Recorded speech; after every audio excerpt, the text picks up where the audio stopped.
पर वो बहुत जरूरी होते हैं। और दूसरा सवाल जो आज का रहेगा वो ये है कि हमें सुबह ही क्यों लेने हैं। ठीक है, तो ये दो चीजें हैं जो हम आज समझेंगे। तो पहला तो ये कि हमें माइक्रो न्यूट्रिएंट्स मतलब सूक्ष्म पोषण जो है वो हमें चाहिए, जिससे कि हमारी शारीरिक और मानसिक जो स्थिति है वो अच्छी बनी रहे, ओवरऑल हेल्थ जो है हमारी वो अच्छी रहे। तो अब ये माइक्रो न्यूट्रिएंट्स होते क्या हैं?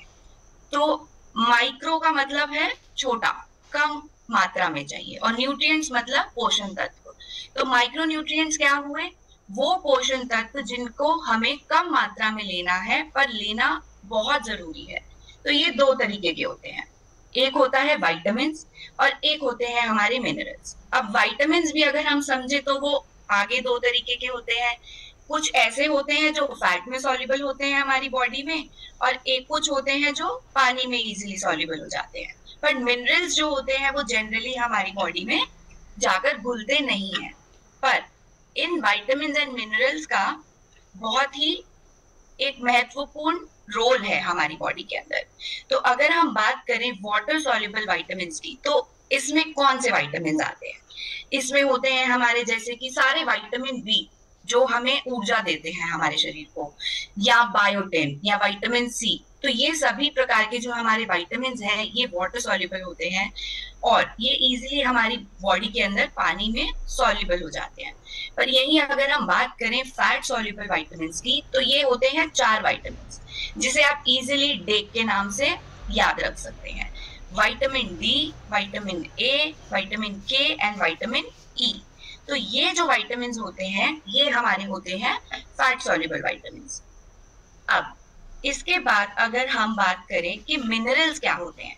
अब मिनरल्स हमें अर्थ में तो मिलते हैं, हमें मिनरल्स अर्थ में मिलते हैं, पर कुछ मिनरल्स ऐसे होते हैं जो हमारी बॉडी के लिए बहुत ज्यादा जरूरी है। हमारी बॉडी के अंदर कम से कम 4% जो हमारा कंपोजिशन है बॉडी का वो मिनरल्स ही है, क्योंकि ये हर किसी ना किसी स्टेप पर इनकी जरूरत हमें पड़ती है। अब ये मिनरल्स क्या है? जैसे कि कैल्शियम हो गया, सोडियम है, मैग्नीशियम है, पोटेशियम है, जिंक है। तो ये कुछ हमारे महत्वपूर्ण मिनरल्स हैं जो हमारी बॉडी को चाहिए होते हैं। और दोनों ही विटामिन और मिनरल्स हमारी बॉडी के अंदर बनते नहीं है, तो ये हमें अपनी डाइट से, बाहर फूड सोर्स से ही लेना पड़ता है। हमारी बॉडी इनको बना नहीं सकती है। तो अब लेकिन ठीक है, हमने समझा कि ये होते क्या है। तो ये बॉडी के अंदर जरूरी क्यों है और ये कैसे काम करते हैं, तो इसको आप कैसे समझ सकते हैं? जैसे एक ताला और चाबी अगर आप समझें, तो अगर आपको ताले को खोलने के लिए एक चाबी की जरूरत है और ताले को बंद करने के लिए आपको एक चाबी की जरूरत है, वैसे ही विटामिन और मिनरल्स जो हैं वो क्या करते हैं? अब हमें ये पता है कि हमारी बॉडी के अंदर बहुत सारे मेटाबॉलिक रिएक्शंस होते हैं। अब मेटाबॉलिक रिएक्शंस को काम करने के लिए कुछ एंजाइम्स का यूज होता है। तो जो एंजाइम्स हमारे मेटाबॉलिक रिएक्शंस में यूज होते हैं, उन एंजाइम्स के साथ हमारे विटामिन एंड मिनरल्स जो होते हैं वो जाकर जुड़ जाते हैं, और वो तब जाकर वो हमारा एंजाइम जो है वो आगे काम करता है और हमारी जो मेटाबॉलिक रिएक्शन है वो पूरी हो पाती है। तो एक एग्जाम्पल से हम समझ सकते हैं कि जैसे कि विटामिन B6 है, तो वो क्या करता है? अब हमने वो हमारे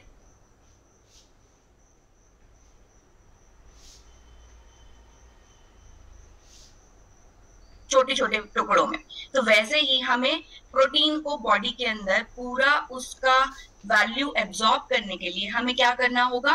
प्रोटीन को छोटे छोटे टुकड़ों में तोड़ना होगा।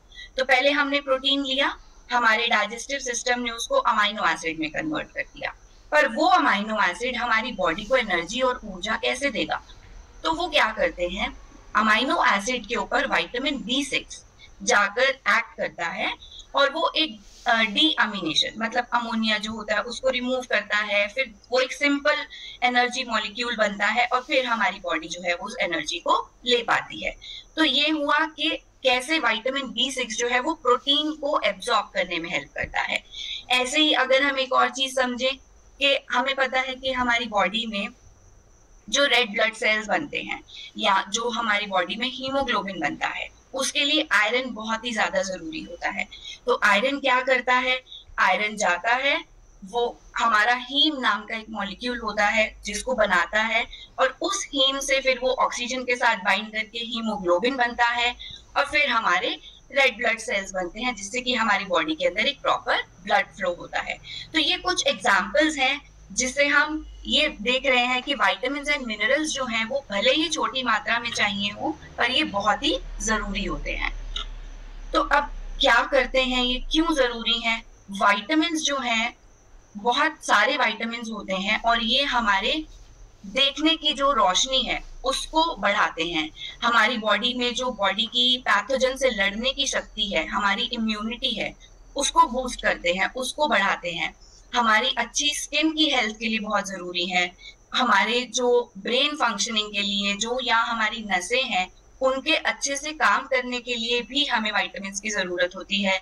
हमें बोन हेल्थ के लिए विटामिन्स की जरूरत है, और ये एंटीऑक्सीडेंट्स की तरह भी काम करते हैं। अब एंटीऑक्सीडेंट्स क्या करते हैं, बॉडी में जो भी अगर कोई ऑक्सीडेशन होता है, ऑक्सीडेशन से क्या होता है, फ्री रेडिकल्स बनते हैं, जो कि हमारी बॉडी के लिए नुकसानदायक होते हैं। तो विटामिन्स जो होते हैं उन फ्री रेडिकल्स को रिमूव करते हैं और हमारी बॉडी को हेल्दी रखते हैं। और इसके साथ साथ जैसे हमने अभी समझा कि ये मेटाबॉलिक प्रोसेसेस जो होते हैं बॉडी में, उनको चलाने में मदद करते हैं। विटामिन के साथ साथ मिनरल भी उतने ही जरूरी हैं, क्योंकि ये भी हमारी जो जैसे हार्ट बीट है उसको रेगुलेट करने के लिए, हमारे बोन्स को बनाने के लिए, हमारा जो ऑक्सीजन ट्रांसपोर्ट है उसमें मदद करता है, हमारी बॉडी के जो फ्लूइड बैलेंस है उसको बनाने में भी मदद करता है। उसके साथ साथ ये हमारे डीएनए को बनाने में भी मदद करता है। तो विटामिन्स और मिनरल्स जो है वो हमारी बॉडी के लिए बहुत ही ज्यादा जरूरी है। तो अब क्या है, अगर हमें अच्छी हेल्थ चाहिए तो हमें क्या करना होगा, हमें सही मात्रा में विटामिन ए लेने की जरूरत है। अगर हमें अच्छी बोन्स चाहिए तो हमारी बॉडी के अंदर विटामिन डी और मिनरल्स जैसे कि मैग्नीशियम, कैल्शियम, विटामिन के, ये सब होने बहुत जरूरी हैं। अच्छी स्किन के लिए हमें विटामिन ई, विटामिन सी बहुत जरूरी है। विटामिन सी हमें इम्यूनिटी बनाने में बहुत मदद करता है, साथ के साथ जिंक एंड सेलेनियम भी। अगर हमें नर्व हेल्थ अच्छी चाहिए तो हमें सारे विटामिन बीज लेने चाहिए। हमें अच्छे अगर बाल चाहिए तो हमारी बॉडी में बायोटिन की कमी नहीं होनी चाहिए। जैसे अभी हमने समझा आयरन बहुत जरूरी है हमारे अच्छे ब्लड के लिए, रेड ब्लड सेल्स के लिए। तो ऐसे ही हमें ये अलग अलग विटामिन्स जो हैं और मिनरल्स हैं वो हमारे अलग अलग बॉडी के प्रॉपर फंक्शनिंग के लिए बहुत ज्यादा जरूरी है। तो अब क्या होगा, अगर आपकी बॉडी में इन पोषण तत्वों की मात्रा पूरी नहीं है, कमी है, तो क्या होगा, और ये लंबे समय तक रहती है, तो आपकी नजर कमजोर हो जाएगी, आपको धुंधला दिखने लगेगा। आपके अगर ब्रेन फंक्शनिंग प्रॉपर नहीं हो रही है तो आपकी मेमोरी पुअर रहेगी, आपकी याद करने की क्षमता जो है वो कम हो जाएगी।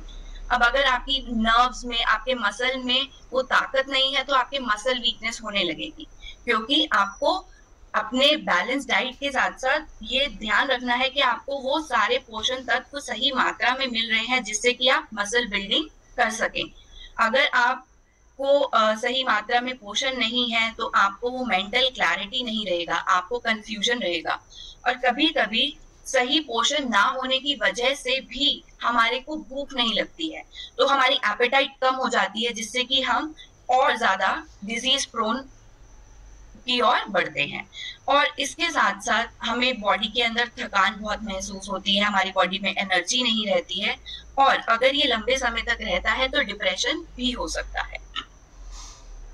तो अब सवाल ये है कि आपको ये माइक्रो न्यूट्रिएंट्स मिल कहाँ से सकते हैं, कहाँ से लेने हैं आपको ये पोषण तत्व। तो अगर हम बात करें विटामिन की, जैसे कि विटामिन ए, सारे विटामिन बी हैं, सी, डी, ई, के, ए, ये कहाँ से मिलेंगे। तो अगर आपको विटामिन ए सही मात्रा में चाहिए तो आपको हरी सब्जियां खानी चाहिए, आपको ऑरेंज एंड येलो वेजिटेबल्स जैसे कि कैरेट है, स्वीट पोटैटो है, पंपकिन है, इन सब में विटामिन ए की मात्रा बहुत अच्छी होती है। और अगर हम विटामिन डी चाहिए आपको तो आपको विटामिन डी मिलेगा जैसे कि सालमन हो गया, या कॉड लिवर ऑयल है, या फिर हमारे फोर्टिफाइड सीरियल्स होते हैं, इनसे। और अगर आपको विटामिन ई चाहिए तो आपको नट्स से, या आपको पीनट से, सनफ्लावर सीड्स हैं, एवोकाडो है, ये सब विटामिन ई में बहुत अच्छे होते हैं। ऐसे ही विटामिन के भी आपको हरी सब्जियों से, ब्रोकली से, स्प्राउट्स, कैबेज, ये सब लेने चाहिए। विटामिन सी के लिए सभी प्रकार के सिट्रस फ्रूट्स, चाहे वो ऑरेंज हो, लेमन हो, स्ट्रॉबेरीज, टोमेटोज, ये सब विटामिन सी में बहुत अच्छी मात्रा होती है। विटामिन बी 1 जो है वो हमें मिलता है जैसे कि फिश से मिलेगा, या मटर है, या हमारे एनरिच सीरियल्स हैं। यहीं अगर हम बात करें विटामिन बी 2 की, तो वो हमें मिल्क से मिल सकता है, चीज है या एग्स है, इन सब से हमें विटामिन बी 2 मिलता है। विटामिन बी 3 जो है वो भी हमें मीट सोर्सेज से या सीरियल से या नट्स या सीड से मिलता है। ऐसे ही बी 6 भी हमें सीरियल्स एंड नट्स से मिलता है। और वैसे ही हमें जो बी 7 है वो हमें एवोकाडोज में, अगर हम वेजिटेरियन सोर्स देखें, और अगर नॉन वेज सोर्स देखें तो साल्मन में बी 7 बहुत अच्छी मात्रा में है। ऐसे ही फॉलिक एसिड हरी सब्जियों में और ब्रोकली में, बीन्स में, पीनट्स में बहुत ज्यादा होता है। और बी 12 के लिए हमें फिश, एग्स, डेयरी प्रोडक्ट्स, ये सब लेने चाहिए जो कि बी 12 को हमारी बॉडी के अंदर न्यूट्रिएंट्स पहुंचा पाए। तो ये सभी विटामिन सोर्स हमें अपनी डाइट के अंदर इंक्लूड करने चाहिए। और यही हम बात करें मिनरल्स की, तो जैसे कि कैल्शियम हमें पता है कि बोन और टीथ के लिए बहुत जरूरी है, तो वो हम मिल्क से ले सकते हैं या हरी सब्जियों से ले सकते हैं जिनमें कैल्शियम बहुत अच्छी मात्रा में होता है। हमें क्लोराइड की जरूरत है क्योंकि वो हमारे जो स्टमक के अंदर एसिड होता है उसको बनाने में हेल्प करता है, वो हम अपने नमक से ले सकते हैं। मैग्नीशियम है वो भी हम नट्स से ले सकते हैं। ऐसे ही फास्फोरस भी हमें बहुत सारे नट्स से मिलता है जो कि हमारे सेल मेम्ब्रेन के फंक्शन में हेल्प करता है।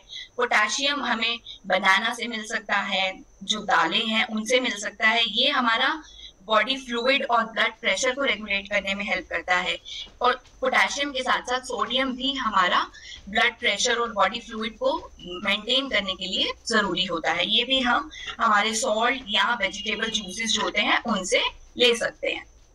अब ये हमें पता चला कि ये विटामिन्स और मिनरल्स हमें लेने चाहिए, पर ये सब पता होने के बावजूद स्टडीज ने ये देखा कि 10 लोगों में से कम 8 लोग ऐसे हैं इंडिया में जो माइक्रोन्यूट्रिएंट डेफिशिएंट हैं। मतलब लगभग 80% लोग जो हैं उनमें इन पोषण तत्वों की मात्रा जरूरी जितनी होनी चाहिए वो नहीं है। और ये बात हुई हमने अगर ओवरऑल देखा, और इसके साथ साथ अगर हम सिर्फ और सिर्फ विमेन पॉपुलेशन को देखते हैं, औरतों में ये पाया गया कि विटामिन डी लगभग 70 से 90% महिलाओं में विटामिन डी की कमी है। आयरन जो है लगभग 50% लोग औरतों में कमी है। कैल्शियम, विटामिन ए, आयोडीन, ये कुछ हमारे बहुत ही जरूरी पोषण तत्व है जो हमारी इंडिया की औरतें जो हैं, जो महिलाएं हैं, उनमें इन पोषण तत्वों की मात्रा भरपूर नहीं है जो होनी चाहिए एक अच्छी बॉडी के लिए। तो अब ये सवाल मैं आप सबसे पूछना चाहूंगी, आप सब अपना सवाल जो है जवाब चैट बॉक्स में डाल सकते हैं कि आज का सिंपल सा सवाल ये है कि आप में से कितने लोग हैं जो एक बैलेंस डाइट खाते हैं हर रोज। बैलेंस डाइट आप यहाँ स्क्रीन पर देख सकते हैं, एक ऐसी प्लेट जिसमें भरपूर वेजिटेबल्स हों और जिसमें फ्रूट्स हो, फाइबर हो, प्रोटीन हो। ऐसे कितने लोग हैं? आप हाँ या ना में जवाब दे सकते हैं अगर आप बैलेंस डाइट लेते हैं तो। ओके, कमलेश जी कह रहे हैं कि हम वो बैलेंस डाइट का सेवन करते हैं। Okay okay, mixed answers. बहुत लोग कह रहे हैं करते हैं, बहुत कह रहे हैं कि हम नहीं करते हैं, काफी हद तक लोग कह रहे हैं कि हम नहीं करते हैं। ओके, तो अगर आप बैलेंस डाइट का सेवन नहीं कर रहे हैं तो क्या हो रहा है, और अगर आप कर भी रहे हैं तो भी क्या आपको वो पोषण तत्व जो आपकी बॉडी को चाहिए वो मिल पा रहे हैं? जो सब्जियां आपके घर तक आ रही हैं क्या वो उन न्यूट्रिशन से भरपूर हैं जो उसमें होने चाहिए? तो ये देखा गया है कि जब वो सब्जी एक फील्ड से निकलती है और आपकी प्लेट तक पहुंचती है तो क्या होता है, हमें सब्जियों को हमारे घर तक पहुंचने में कम से कम उगने के बाद 10 से 11 दिन 12 दिन तो लग ही जाते हैं। तो उतने में ये देखा गया कि हमारे जैसे ग्रीन बीन्स हैं या ब्रोकली है, कॉलीफ्लावर है, गोभी जिसे बोलते हैं, या हमारे मटर है या गाजर है, इन सब में ये देखा गया कि लगभग 45, 25, 15% जो हमारे न्यूट्रिएंट की मात्रा है वो हमारी प्लेट तक पहुंचने तक तो पहले ही चली जाती है। और उसके बाद अब हमें क्या करना है इस चीज को अवॉइड करने के लिए? हमें अपने खाने को जितनी जल्दी हम अपनी सब्जियों को खा सके उतनी जल्दी खाना है। हमें अपनी सब्जियों को सड़ने के लिए नहीं छोड़ना है, जल्दी खाना चाहिए। सही मात्रा में पानी का यूज करना चाहिए उनको वॉश करने के लिए, बहुत ज्यादा पानी में नहीं धोना चाहिए। जो हम सब्जियां काट रहे हैं वो बिल्कुल लास्ट मिनट पे काटे, काट के उन्हें छोड़ना नहीं चाहिए जिससे कि और उसमें वाटर लॉस हो। जिन सब्जियों की आप छिलके खा सकते हैं वो भी खाएं और अपने खाने को बहुत देर तक ना छोड़ें। तो ये कुछ चीजें हैं आप इनके साथ जो कर सकते हैं, क्योंकि ये आपके पास जब तक सब्जियां पहुंचेंगी कुछ न्यूट्रिशन तो वैसे ही खत्म हो जाता है। और इसके साथ साथ फिर हम क्या करते हैं, हम सब्जियों को पकाते हैं। और इंडियन कुकिंग स्टाइल कैसा है कि हम बहुत लंबे समय तक पकाते हैं, जब तक हमारी सब्जियां पूरी सॉफ्ट और मशी नहीं हो जाती, उनका रंग बदल जाता है। तो उसमें क्या होता है, जब हम बहुत हाई हीट पे पकाते हैं या बहुत लंबे समय तक पकाते हैं, तो जो हमारे उसमें न्यूट्रिएंट्स होते हैं उनकी मात्रा जो है वो कम हो जाती है, ना के बराबर होती है, और हमारी बॉडी को वो पोषण तक नहीं मिल पाते। तो हमें लग भी रहा है कि हम हेल्दी डाइट खा रहे हैं, पर तब भी हमें वो माइक्रो न्यूट्रिएंट्स नहीं मिल रहे हैं। और कभी कभार हम बहुत ज्यादा पानी में धो देते हैं, बहुत देर तक पानी में रखते हैं, तो जो वाटर सॉल्युबल न्यूट्रिएंट्स हैं वो हमारे वेस्ट हो जाते हैं। तो ऐसा ही ये हमने देखा कि ठीक है, हमने सब्जियों का डेटा देखा कि कितनी हमारी न्यूट्रिएंट्स लॉस हो रहे हैं। तो एक स्टडी जो है वो एक एनालिटिकल टीम ने किया और ये देखा उसमें कि अलग अलग रीजन के, इंडिया के अलग अलग रीजन से पका हुआ खाना लिया जो हम खाते हैं, और उसको एनालाइज किया कि उसमें कितने पोषण तत्वों की मात्रा है, कितने माइक्रोन्यूट्रिएंट्स पकने के बाद हमें मिल रहे हैं। और सरप्राइजिंगली हमें लगा कि ये बैलेंस डाइट है, और हमने 2000 कैलोरी डाइट का एक स्टैंडर्ड डाइट लिया, उसको ऑब्जर्व किया और ये देखा कि जो भी हमारे न्यूट्रिएंट्स थे उसमें से लगभग हमारे जो 54% माइक्रोन्यूट्रिएंट्स थे, वो माइक्रोन्यूट्रिएंट्स कौन से, विटामिन्स एंड मिनरल्स, उनकी मात्रा जो है वो बहुत ही कम थी। जितनी हमारी बॉडी को चाहिए, जो आरडीए वैल्यू है जिसमें हमें ये माइक्रोन्यूट्रिएंट्स चाहिए होते हैं, वो हमें नहीं मिले, वो उसकी मात्रा उनसे कम थी। और जो हमें न्यूट्रिएंट ज्यादा मिले, 46% कुछ न्यूट्रिएंट्स ऐसे थे जो हमें ज्यादा मात्रा में मिले, वो क्या थे, केवल मैक्रोन्यूट्रिएंट्स, मतलब फैट्स एंड कार्बोहाइड्रेट्स। तो उस डाइट में हमें फैट और कार्बोहाइड्रेट जितना हमारी बॉडी को चाहिए उससे ज्यादा था, पर जो माइक्रोन्यूट्रिएंट्स हमारी बॉडी को चाहिए जैसे कि विटामिन्स एंड मिनरल्स, ये सब जितने हमें चाहिए उससे बहुत ही कम मात्रा में थे। तो इसका मतलब क्या हुआ कि अगर हम डाइट खा भी रहे हैं बैलेंस डाइट, तो हमें वो जो पोषण तत्व चाहिए बॉडी को वो नहीं मिल पा रहे हैं। तो अब क्या रीजन है हमें पोषण तत्व नहीं मिल पा रहे हैं? एक तो हमारा अनहेल्दी लाइफस्टाइल जो हो गया है, हमारे ईटिंग पैटर्न्स ठीक नहीं है, कभी कभी लोग बहुत रिस्ट्रिक्टिव डाइट खाते हैं, उस वजह से उनको न्यूट्रिशन नहीं मिल पाता है। हमारे क्रॉप्स जो हमारे पास पहुंच रहे हैं वो उनमें न्यूट्रिशन वैल्यू नहीं है। इसके साथ साथ हमारे कुकिंग स्टाइल जो है वो भी ठीक नहीं है। इसकी वजह से इन सभी कारणों को मिलाकर अगर हम देखें तो माइक्रो न्यूट्रिएंट्स हमारी बॉडी को डाइट के थ्रू नहीं मिल पा रहे हैं। और अगर हम अच्छा रॉ वेजिटेबल भी खाएं या अच्छे तरीके से पकाकर भी खाएं, तो भी आपको पता है कि आपको जितना विटामिन ए आपकी बॉडी को चाहिए होगा, अगर सिर्फ आप स्ट्रॉबेरी से विटामिन ए लेंगे तो आपको कम से कम 233 स्ट्रॉबेरीज खानी पड़ेगी। अगर आपको विटामिन सी जितना बॉडी को चाहिए तो आपको कम से कम 16 कप पंपकिन का खाना पड़ेगा। तो अब अगर आपको बायोटिन चाहिए अपनी बॉडी के लिए तो आपको कम से कम 21 बनानास खाने पड़ेंगे।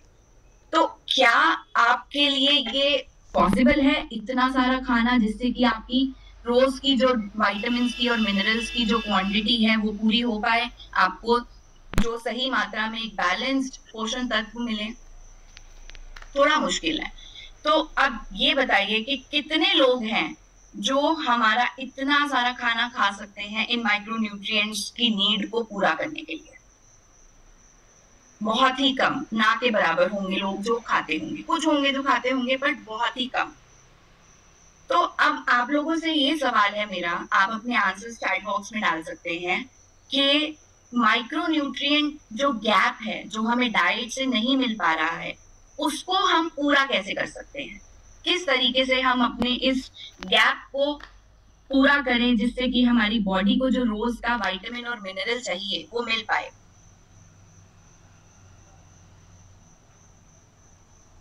आप अपने आंसर्स चैट बॉक्स में डाल सकते हैं।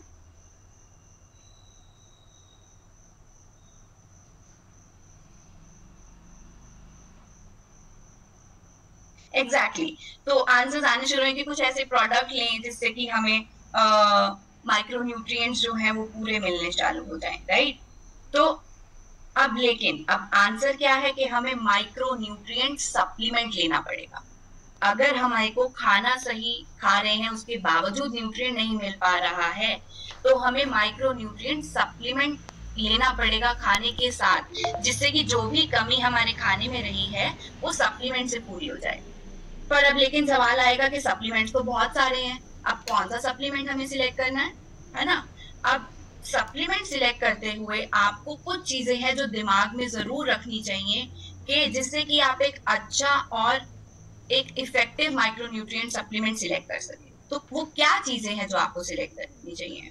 आपको देखना चाहिए कि पहला कि वो सेफ होना चाहिए, हमारा जो माइक्रोन्यूट्रिएंट सप्लीमेंट है वो प्योर हो, पोटेंट हो, मतलब कि वो सेफ हो, प्योर हो, और वो हमारा जो भी उसमें एक्टिव है वो सही मात्रा में हो, जिससे कि वो सही इफेक्ट दिखा सके हमारी बॉडी में। उसके अंदर कोई पेस्टिसाइड्स नहीं होने चाहिए, कोई टॉक्सिन्स, कोई हेवी मेटल्स नहीं होने चाहिए जो हमारी बॉडी को नुकसान पहुंचाए। और ऐसा आप माइक्रोन्यूट्रिएंट सप्लीमेंट लें जिसमें हमारे रोज के विटामिन एंड मिनरल्स की जो डेली रिक्वायरमेंट है उसका भरपूर कॉम्बिनेशन हो, कि आपको अलग से बहुत सारी चीजें ना खानी पड़े। एक ऐसा माइक्रोन्यूट्रिएंट सप्लीमेंट सिलेक्ट करें जिसमें विटामिन एंड मिनरल्स का सही कॉम्बिनेशन हो, और उसके साथ साथ फाइटोन्यूट्रिएंट्स भी उतने ही इंपॉर्टेंट हैं। और कुछ बोटानिकल्स होते हैं जैसे कि गोटोकुला, तो इन सबके बहुत अच्छे फायदे हैं। अगर आपको कोई एक ऐसा माइक्रोन्यूट्रिएंट सप्लीमेंट मिलता है जो आपको ये सब प्रोवाइड करता है, तो वही वैसा ही माइक्रोन्यूट्रिएंट सप्लीमेंट आपको सिलेक्ट करना चाहिए।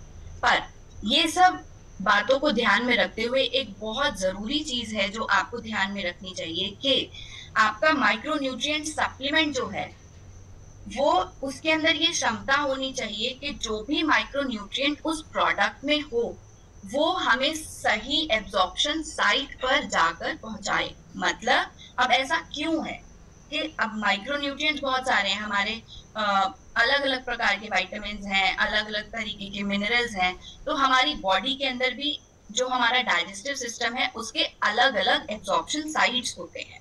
जैसे कि हम यहाँ देख सकते हैं कि अब हम कोई भी खाना खाते हैं, हमें 2 से 3 घंटे तो हमारा जो ट्रांजिट टाइम है वो रहता है। स्टमक में जाएगा पहले, स्टमक से फिर इंटेस्टाइन में जाएगा, तो कुछ डाइजेशन हमारा स्टमक में शुरू होता है और फिर इंटेस्टाइन में जाता है।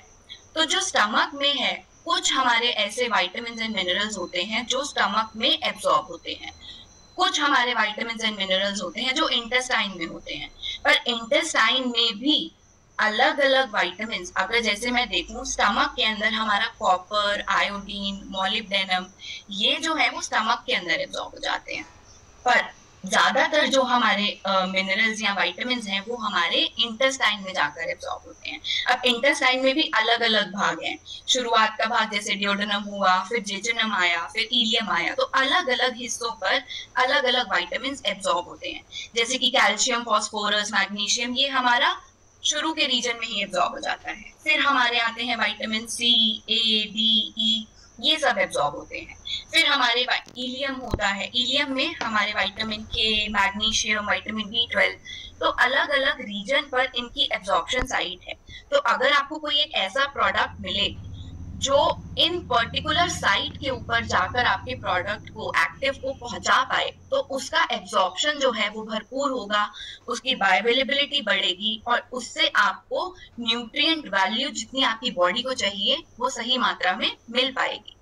तो अब ऐसा करने के लिए, ऐसा एब्जॉर्प्शन साइट में होने के लिए आपको क्या ध्यान में रखना होगा कि कोई ऐसा प्रोडक्ट जो DLDR टेक्नोलॉजी पे बेस्ड हो।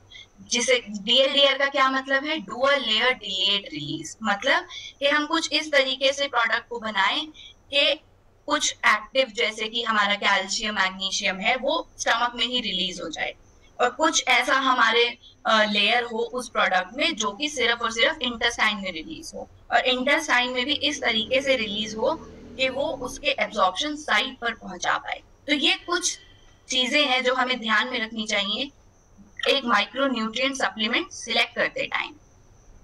और अब बात आती है कि समय की बात करें। अब हमने ये देखा कि माइक्रो न्यूट्रिएंट्स जो हैं वो हमें डाइट से पूरे नहीं मिल पा रहे हैं, वो गैप है, हमें माइक्रो न्यूट्रिएंट सप्लीमेंट लेना चाहिए। सप्लीमेंट कैसा होना चाहिए हमने ये समझा, पर लेकिन अब उसको किस समय पर लें।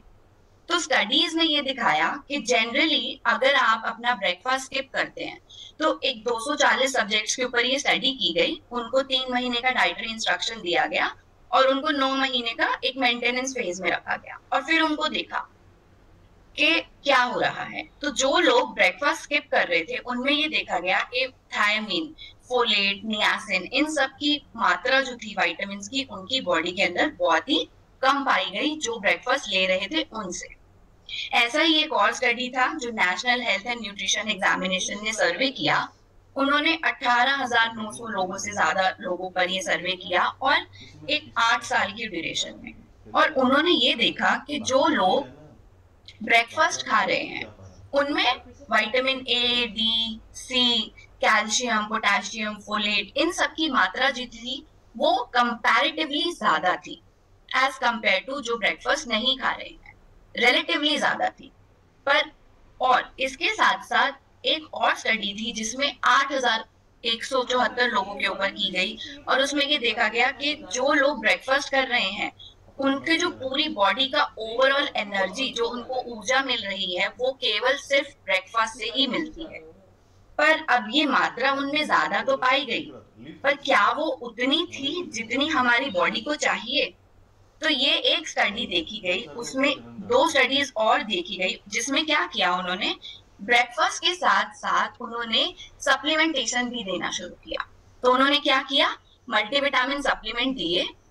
58 लोगों के ऊपर ये स्टडी की गई और डिफरेंट एज ग्रुप के थे। 1 महीने तक ये ऑब्जर्व किया और फिर उसके बाद उन लोगों को एनालाइज किया कि क्या इंप्रूवमेंट हो रहा है अगर वो अपने ब्रेकफास्ट के साथ साथ माइक्रोन्यूट्रिएंट सप्लीमेंट लेते हैं। तो उसमें ये देखा गया कि जो लोग सप्लीमेंट्स ले रहे थे तो उनमें जो विटामिन B6, B12 की मात्रा जो थी उनके ब्लड में वो बढ़ गई, और इसके साथ साथ जो मूड स्विंग्स होते हैं, जो डिप्रेशन है या जो न्यूरोनल प्रॉब्लम्स होती हैं, वो सब जो है वो बहुत ही कम देखी गई उन लोगों में जिन्होंने ब्रेकफास्ट के साथ सप्लीमेंट्स लिए, क्योंकि उनके अंदर माइक्रोन्यूट्रिएंट्स की मात्रा जो थी वो उनको भरपूर मिल पा रही थी। इसके साथ साथ एक और स्टडी थी जिसमें उन्होंने 80 लोगों पर एक ऐसा स्टडी किया जो एक हेल्दी डाइट ले रहे थे, उसके साथ साथ उन्होंने उनको 8 वीक तक, 8 हफ्तों तक, मतलब 2 महीने तक उन्होंने मल्टीविटामिन दिए, और फिर उनको देखा डिफरेंट विटामिन के उनके बढ़े या नहीं बढ़े। तो सिग्निफिकेंट इंक्रीज देखा गया जो विटामिन डी के लेवल थे, या folate, vitamin B12, vitamin C, riboflavin coefficient जो एक्टिविटी कोफिशिएंट था, ये सब जो उनकी इम्प्रूवमेंट देखी गई उन लोगों में जिन्होंने सप्लीमेंट्स लिए ब्रेकफास्ट के साथ। तो ये स्टडीज सपोर्ट करती हैं कि जो ये गैप हमें डाइट से रहता है उसे हम अपने माइक्रोन्यूट्रिएंट सप्लीमेंट से पूरा करें। और इसके साथ साथ अब मॉर्निंग में ही क्यों लें, मॉर्निंग में इसलिए लें क्योंकि हमारी जो बॉडी की क्लॉक है, अगर हम सही समय पे खाते हैं, ये हमने अभी तक समझा है, अब तक हम ये समझ चुके हैं कि हमारी बॉडी क्लॉक कैसे चलती है। अगर हम सही समय पर उठ रहे हैं, सही समय पर खा रहे हैं, तो हमारा गट जो माइक्रोबायोम है वो हेल्दी रहता है। उसके साथ साथ हमारा जो ओवरऑल जेनेटिक हेल्थ है या जो हमारे मेटाबॉलिक प्रोसेस है वो सही तरीके से काम करते हैं। तो अगर हम सही समय पर उसको माइक्रोन्यूट्रिएंट्स पहुंचाएंगे तो ये जो प्रक्रिया है हमारी बॉडी की वो सही तरीके से चलती रहेगी। पर यही अगर हम नहीं खाते हैं न्यूट्रिएंट्स को हमारी बॉडी क्लॉक के हिसाब से और हम अनहेल्दी डाइट लेते हैं, हम समय से सो भी नहीं रहे हैं, तो उससे क्या होगा, हमारी बॉडी में जेनेटिक ऑल्टरेशंस होंगे, हमारा जो गट माइक्रोबायोम बैलेंस है वो डिसबैलेंस हो जाएगा। तो अब जैसे ही आप कैसे समझ सकते हैं कि हमारा अगर कोई एक म्यूजिकल नोट है, कोई भी बीच में से एक म्यूजिकल नोट अगर हिल जाता है तो पूरी रिदम बिगड़ जाती है म्यूजिक की। तो ऐसा ही हमारी बॉडी के साथ है, अगर सही समय पर कुछ चीजें नहीं मिलेंगी तो हमारी बॉडी के जो मेटाबॉलिक प्रोसेसेस हैं वो ऑल्टर होने लगेंगे, और लंबे समय तक अगर ये होता है तो हमें प्रॉब्लम्स हो सकती हैं। तो हमें उन्हें सही समय पर मॉर्निंग टाइम पर लेना जरूरी है। तो अब समय पर क्यों लेना है? एक तो पहली बात कि माइक्रोन्यूट्रिएंट्स हमें एनर्जी बनाने में हेल्प करते हैं, ये हमारे अच्छे इम्यून सिस्टम को बनाने में हेल्प करते हैं। अब आप एक रात में एक लंबे, हमें पता है कि रात में बॉडी जो है वो एक रिपेयर मोड में जाती है ना। जब बॉडी रिपेयर मोड में जाती है और आपने, अगर आप बॉडी क्लॉक फॉलो कर रहे हैं, आप सही समय पे डिनर कर रहे हैं, तो एक लंबा गैप आ जाता है। तो हमारी बॉडी जो है उसमें माइक्रोन्यूट्रिएंट्स की मात्रा जो है वो कम है, उतनी नहीं है जितनी उसमें होनी चाहिए। तो इसलिए मॉर्निंग में लेने से हमें बहुत ज्यादा फायदे हैं कि अगर हम उसको सुबह लेंगे तो जो हमारी बॉडी में इनएडिक्वेट अमाउंट है, मतलब जो कमी है विटामिन एंड मिनरल्स की सुबह के समय, वो पूरी हो जाएगी और हम अपना दिन जो है वो बहुत ही अच्छे और एनर्जेटिक वे में स्टार्ट कर सकते हैं। तो उससे हमारी ओवरऑल हेल्थ, हमारी मेमोरी, हमारी बोन, आई हेल्थ, स्किन हेल्थ सब अच्छी रहेगी। तो सही पोषण तत्वों का होना सही समय पर होना बहुत ज्यादा जरूरी है। तो अब क्या टिप्स हैं, कैसे आप इन माइक्रोन्यूट्रिएंट्स को अपने डेली डाइट में इंक्लूड कर सकते हैं? पहला कि आप एक अच्छा हेल्दी डाइट लें, और दूसरा आप ये इंश्योर करें कि आप अच्छी क्वालिटी का फूड ले रहे हैं, जो आप क्रॉप्स ले रहे हैं वो पोषण से भरपूर है, उसमें न्यूट्रिएंट लॉस कम हो। आप अच्छे कुकिंग मेथड्स अडॉप्ट करें, बहुत लंबे समय तक बहुत ज्यादा हीट पर खाने को ना पकाएं, और इसके साथ साथ तब भी जो गैप रह जाता है उसको पूरा करने के लिए आप एक हाई क्वालिटी का माइक्रोन्यूट्रिएंट सप्लीमेंट लें, और उन बातों को जरूर ध्यान में रखें जो मैंने आपको अभी शेयर की है। तो इसी के साथ हम अपनी एक हेल्दी हैबिट जो है वो आज अडॉप्ट करेंगे। वो क्या है कि हम ये सब इंश्योर करेंगे कि हम अपना ब्रेकफास्ट जो है वो पोषण से भरपूर हो, न्यूट्रिएंट पैक्ड ब्रेकफास्ट लेंगे, और हम कोशिश करेंगे कि हम एक रेनबो खाएं, मतलब हर कलर की वेजिटेबल और फ्रूट्स होने चाहिए उसमें, जिससे कि अब आप सैलेड्स खा सकते हैं, स्मूदीज बना सकते हैं, रॉ फ्रूट या रॉ वेजिटेबल्स खा सकते हैं, जैसा आपको अच्छा लगे। पर आपको ये इंश्योर करना है कि आप अलग अलग कलर के वेजिटेबल्स एंड फ्रूट्स खाएं, जिससे कि आपको सभी तरीके के विटामिन एंड मिनरल्स मिल सकें, और जो भी कमी रह जाए वो आप सप्लीमेंटेशन से पूरी करें। जो कि क्यों जरूरी है, हमने समझा है कि न्यूट्रिएंट्स पूरे भरपूर मिलेंगे, इम्यूनिटी स्ट्रांग रहेगी, डाइजेशन अच्छा होगा, ओवरऑल हेल्थ अच्छी रहेगी, मानसिक एंड शारीरिक हेल्थ जो है हमारी वो बहुत अच्छी रहेगी। तो इसी के साथ हम आज से फिर अपना शाइन एंड मंत्रा जो है राइज एंड शाइन, वो फिर से एक बार दोहराएंगे कि हमें ये ध्यान रखना है इस पोषण तत्वों के ज्ञान के साथ साथ कि हमें अपना दिन जो है वो ग्रैटिट्यूड और ऑप्टिमिज्म के साथ शुरू करना है, एक पॉजिटिव सोच के साथ शुरू करना है। हमें अपना न्यूट्रिशन लेना है पूरा, हमें अपने दिन के जो इंटेंशंस हैं, कैसे हमें डे स्टार्ट करना है, वो एक सही सेट करेंगे, जिससे कि हम अच्छा एनर्जेटिक डे स्टार्ट कर सकें। हम कुछ नया सीखेंगे, और इसके साथ साथ हम अपने डेली रूटीन में एक्सरसाइज जरूर करेंगे। तो इसी के साथ हम चलते हैं आज की एक हेल्दी रेसिपी देखने के लिए।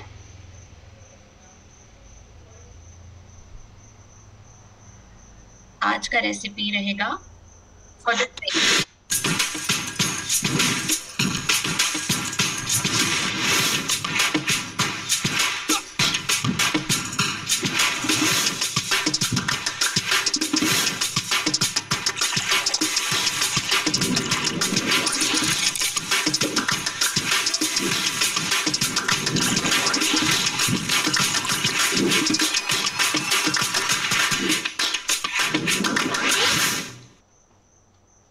That was a healthy beverage. अब एक हेल्दी स्नैक का रेसिपी भी देखते हैं।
ये 2 रेसिपीज हमारे थे, हेल्दी बेवरेज ड्रिंक और हेल्दी स्नैक। तो आप एक देखा आपने कि कैसे आप एक सिंपल बनाना शेक को फाइबर और प्रोटीन ऐड करके आप उसकी न्यूट्रिएंट वैल्यू बढ़ा सकते हैं।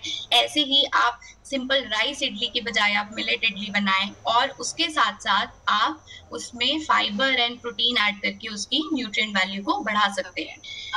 सो आप इसके साथ साथ हम चलते हैं आज के एक्सरसाइज सेशन पे।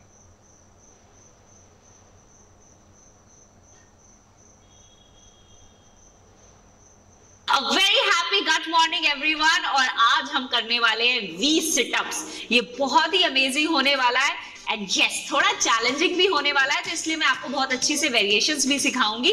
But yes let's get started with our workout in the perfect form, और उसके बाद उसका इजी फॉर्मेट और थोड़ा सा इंटेंसिव फॉर्मेट भी करेंगे। तो आइए स्टार्ट करते हैं हम अपना 20 situp workout. And as the name suggest, इसमें हम अपनी लेग्स को वी फॉर्मेट में रखेंगे, मतलब आप अपने पंजों को बाहर की तरफ खोल के रखेंगे और अपने घुटनों को भी अपने पंजों के साथ अलाइन करते हुए बाहर रखेंगे।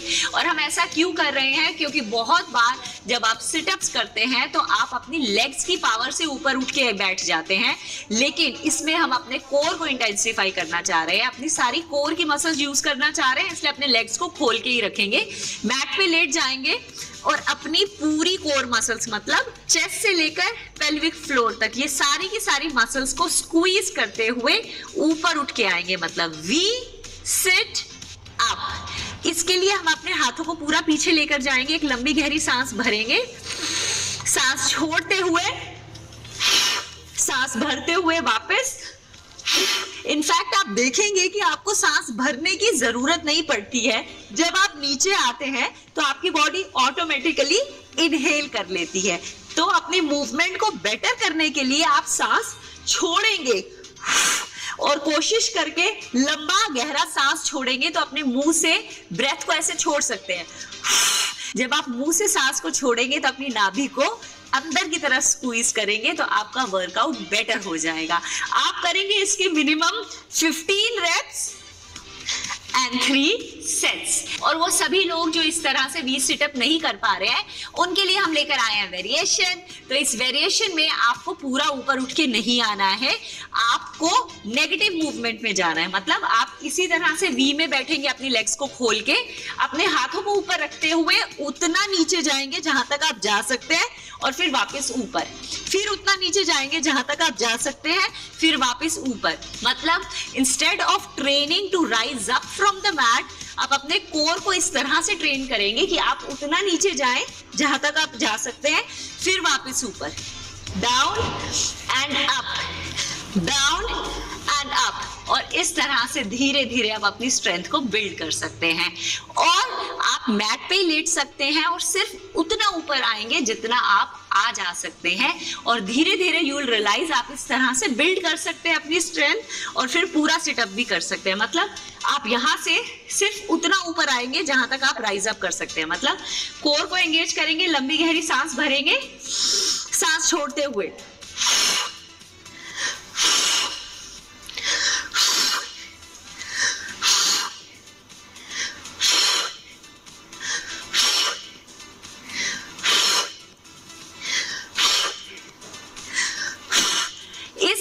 मिनिमम 15 रेप्स और 3 सेट्स करेंगे। रेप्स और सेट्स के नंबर में कोई डिफरेंस नहीं आएगा। और अगर हम इसी मूव को इंटेंसिफाई करने वाले हैं तो हम क्या उठाने वाले हैं अपने हाथ में? हमारा सबसे अमेजिंग फ्रेंड, वेट। इसके लिए आप किसी भी वेट को ले सकते हैं, वेट प्लेट को ले सकते हैं या डंबल को ले सकते हैं, और इनफैक्ट सिंपल वाटर बॉटल से भी स्टार्ट कर सकते हैं।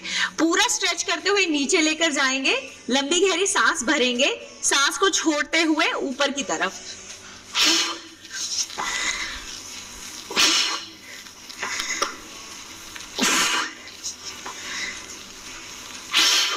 आप देखिए जब मैं ऊपर की तरफ आ रही हूं तो मेरी स्पाइन बिल्कुल स्ट्रेट है, मतलब मैं अपनी स्पाइन को गोलाई में नहीं रख रही हूं। तो ध्यान रखना है कि आपकी एंगेजमेंट ऐसे होना चाहिए कि आपकी चेस्ट अच्छे से खुले, आपके शोल्डर्स अच्छे से रोल बैक रहें और आप ऊपर की तरफ आएंगे, ना कि आगे की तरफ झुकेंगे। ये पोस्चर का इन सभी वर्कआउट्स में आपको ध्यान रखना है कि पूरी एंगेजमेंट यहां पर आनी चाहिए। आपका कोई भी प्रेशर आपकी रीढ़ की हड्डी पे नहीं आएगा किसी भी मूवमेंट के दौरान। और इसी तरह से जो मूवमेंट्स हम हाफ कर रहे हैं, मतलब नेगेटिव मूवमेंट्स कर रहे हैं, उसमें भी आप वेट को हाथ में रख सकते हैं, थोड़ा नीचे जाएंगे, वापस ऊपर, थोड़ा नीचे जाएंगे, वापस ऊपर, थोड़ा नीचे जाएंगे, वापस ऊपर, थोड़ा नीचे जाएंगे, वापस ऊपर। और इसी तरह से मैट वाली मूवमेंट्स में भी जब आप नीचे हैं तो कोर को एंगेज रखते हुए ऊपर, ऊपर और वापस ऊपर। इन सभी मूव्स में हमारा ब्रेथ वर्क सेम रहेगा। जब भी आप मूव करते हुए ऊपर आ रहे हैं, आप सांस को छोड़ेंगे और अपनी नाभि को अंदर की तरफ स्क्वीज करेंगे। और अगेन वेट के साथ भी मूवमेंट्स 15 रेप्स ही रहेंगी और 3 सेट ही रहेंगे। Let's rock this. तो कैसा लग रहा है आपको ये कोर क्रशिंग वर्क?